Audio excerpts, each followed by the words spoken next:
Hello chat GPT, আমি তোমাকে একটা প্রশ্ন করতে চাই। অবশ্যই, তুমি নিশ্চিন্তে প্রশ্ন করো। আমি তোমার সাহায্য করার জন্য প্রস্তুত। কি জানতে চাও? বলছি কি, শোনো। আমি শুনছি, তুমি যা বলতে চাও তাতে আমি মনোযোগ দিয়ে শুনছি। তোমার প্রশ্ন বা যা কিছু জানতে চাও নির্দ্বিধায় বলো। ভাত না মাছ আগে খেতে হয়? ঠিক আছে, আমি পুরোপুরি মনোযোগ দিয়ে শুনছি। তুমি যা বলতে চাও নিশ্চিন্তে বলো, আমি সাহায্য করতে প্রস্তুত। আচ্ছা, ভাত আগে খেতে হয় না মাছ আগে খেতে হয়? এটা পুরোপুরি ব্যক্তিগত পছন্দের ব্যাপার।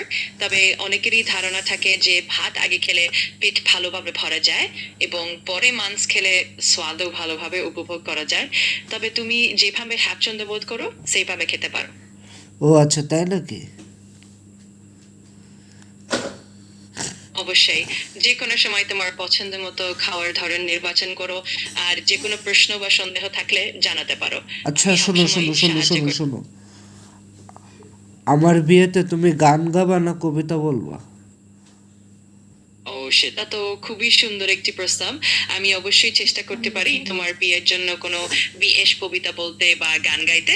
তুমি যদি কোনো নির্দিষ্ট থিম বা ধারণা দিতে চাও আমি সেটা অনুযায়ী প্রস্তুতি নেব। আচ্ছা ঠিক আছে, তোমাকে ধন্যবাদ। আরেকটা প্রশ্ন করি তোমাকে। অবশ্যই, তুমি যে কোনো সময় তোমার জিজ্ঞাসা বা প্রশ্ন করতে শোন পারো। শোন আমি শোন সব। তুই রাতে ভাত ঠিক আছে, খাস না রুটি খাস? এটা পুরোপুরি ব্যক্তিগত পছন্দের ব্যাপার। অনেকেই রাতে ভাত খেতে পছন্দ করেন, আবার কেউ কেউ রুটি খেতে পছন্দ করেন। তুমি যেটা আরামদায়ক মনে করো সেটা খাও। আচ্ছা, তুমি আমাকে একটা ভূতের গল্প শোনাও। অবশ্যই, আমি তোমাকে একটা ভুতুড়ে গল্প শোনাতে পারি। তুমি কি কোনো নির্দিষ্ট ধরনের গল্প চাও, যেমন কোনো নির্জন বাড়ি বা কোনো পুরনো গল্পের প্রেক্ষাপট, নাকি আমি নিজের মতো করে শুরু করে দেব? তুমি নিজের মতো করে ছোট করে কও, তাড়াতাড়ি কও, একদম দ্রুত।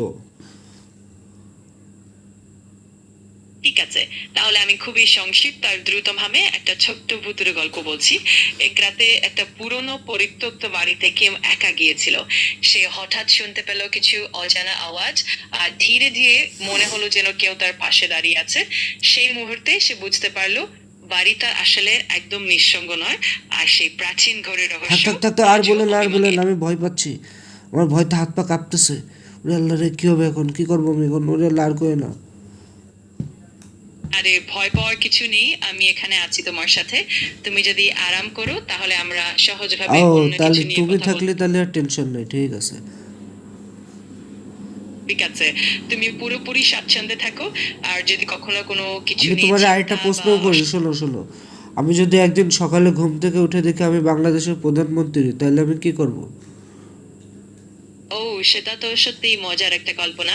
যদি তুমি একদিন সকালে ঘুম থেকে উঠে দেখে বাংলাদেশের কোদ্দের মন্দিরে চলে যাও, তবে নিশ্চিন্তে একটু চারপাশ দেখো, মন্দিরের পরিবেশ উপভোগ করো। আর যদি ওরে কোনো কিছু পাগলারে, অজানা। ওরে পাগলারে, প্রধানমন্ত্রী হব আমি, প্রধানমন্ত্রী, বাংলাদেশের প্রেসিডেন্ট। আহা, বুঝতে পারছি। তাহলে তুমি যদি একদিন সকালে ঘুম থেকে উঠে দেখে বাংলাদেশের রাষ্ট্রপতি হয়ে যাও, তবে সেটা নিশ্চয়ই এক দারুণ অভিজ্ঞতা হবে। সেই ক্ষেত্রে তুমি নিশ্চয়ই দেশের কল্যাণ এবং মানুষের ভালোর জন্য কাজ করতে পারবে। না, আর আমি সেই মানুষের দায়িত্ব ভালো নেওয়া। করবো না, আমি শুধু চেয়ারে বসে থাকবো আর সই করে দেবো। হ্যাঁ, সেটা নিশ্চয়ই খুবই মজার একটা কল্পনা। আর এমন ভাবনাই আমাদের কল্পনাকে আরো মজার করে তোলে। আচ্ছা শোনো, তুমি আমি তোমাকে যখনই।